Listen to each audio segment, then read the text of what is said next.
هلو هلو، أنا ميرنا ودي الحلقة التانية من سلسلة إنقاذ ما يمكن إنقاذه.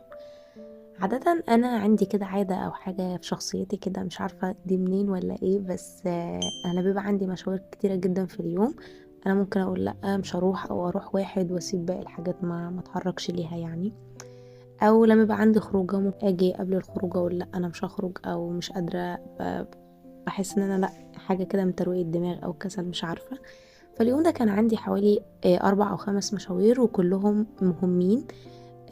فبصراحة حسيت ان انا لا، انا لازم اعملهم كلهم، حتى لو انا تعبانة، حتى لو انا مش قادرة. طلعت من الساعة 9 الصبح، رجعت الساعة 10 بالليل وانا خلصت كل المشاوير اللي ورايا. وحابة ان انا اتعلم من السلسلة دي ان انا لما يكون ورايا حاجة او خروجة، او لما اقول لحد ان انا هجيلك او اقعد معاك، يبقى لازم اكون قد كلامي واعمل كده. وبس كده، متنساش تعمل فولو علشان تشوف هنعمل ايه المرة الجاية.